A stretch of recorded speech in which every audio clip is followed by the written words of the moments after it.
Listen, it's KB here with Nerdophiles, and I get to talk to the talented writer, director, Juel, and producer, Charles King, about the fantastic new film, They Clone Tyrone, you don't want to miss. So I am KB with Nerdophiles. Lovely to meet both of you. Good to meet you too. I absolutely adored this film. I mean, I'm like, it has comedy, heart, conspiracies, it's giving everything, and it's really giving for us, by us, which I really appreciate. So my first question for both of you is kind of what is the love letter or the message to our community that you want audiences to walk away with? I'll start with you, Juel. The love letter, it's just, I'm from Tuskegee, you know what I'm saying, I'm from Alabama. My mama live in Montgomery, and I think really is that, there's just more to us than, than you can distill it. It's more than us than I can even distill in an interview, you know what I'm saying?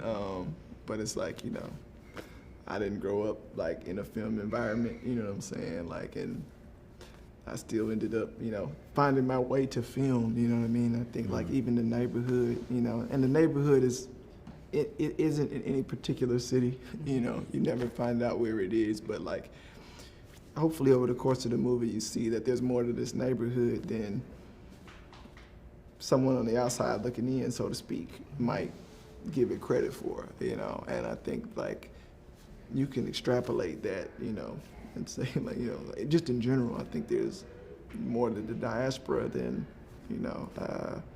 sometimes we're given credit for. That's true. And shout out to Alabama, my family's from there, so Decatur, so I'm okay. Yes.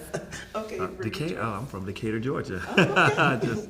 I love what you're saying about for us, by us vibes, and Black-owned studio supporting amazing Black filmmakers. That's part of why we went with Macro, And making sure that when Juel and Tony first pitched this to us, and there was a lot of interest around town, we were fortunate to have already worked with them, and we knew the brilliance of their voice, and that if we could do everything possible to creatively support them with all the resources, to then find the right partner to really make sure we didn't cut corners. And we saw that here with resources that Netflix as an amazing partner on this project did. And you see what happens when a brilliant artist who is able to collaborate with the right team and have the resource to bear. And it's unapologetically speaks to the community, I believe, in a really smart and fun way. So we're excited to see people watch it. Oh, absolutely. And so my final question for both of you is, because you said the team, listen, the magic of the trifecta of John, excuse me, I'm so sorry, Tiana and Jamie. The three of them are amazing together. So can you just tell me, what was it for each of you where you were like, it has to be the three of them? There's no other trio that could actually pull this off in this film. I'll only say one thing now that Juel, he was very focused on Tayana Parrish. He obviously, it was amazing to work with all of them, but he always knew from the first time we had a casting conversation, he was like, Tayana Parrish is going to play Yo-Yo, period. And I'll let you go. Oh yeah, it's, honestly, man, it's kind of crazy that they said yes, you know what I'm saying? For real, it's you definitely don't expect it.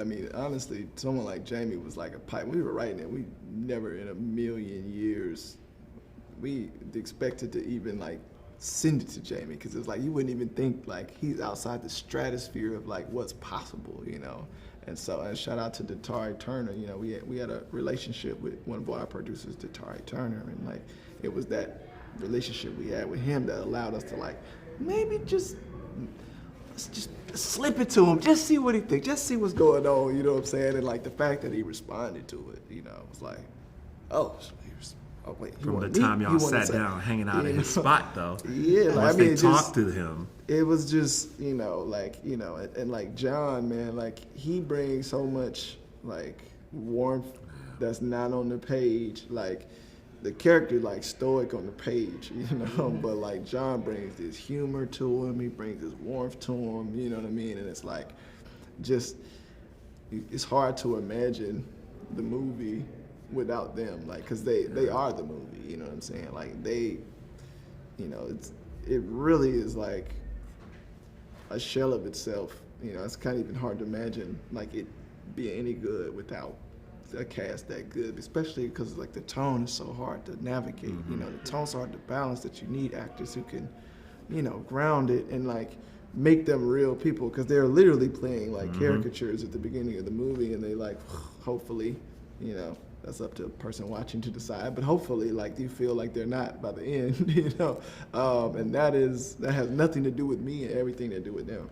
And they were so all in on those characters. I mean, there were a couple of times where there were a few moments with the character where they're like, no, this character. I mean, they were those characters. Oh, yeah, like, for sure. Yeah, it was.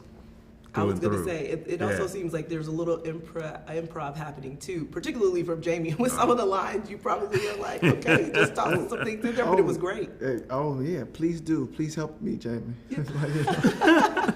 Well, let me tell you, I absolutely can't wait for audiences to see it. I think it is brilliant. You're right, the performances are great, but that's because the script and the direction is amazing too. So just thank you so much for taking time to chat with Nerd Files. Really appreciate it. Thank you so much. Thank you.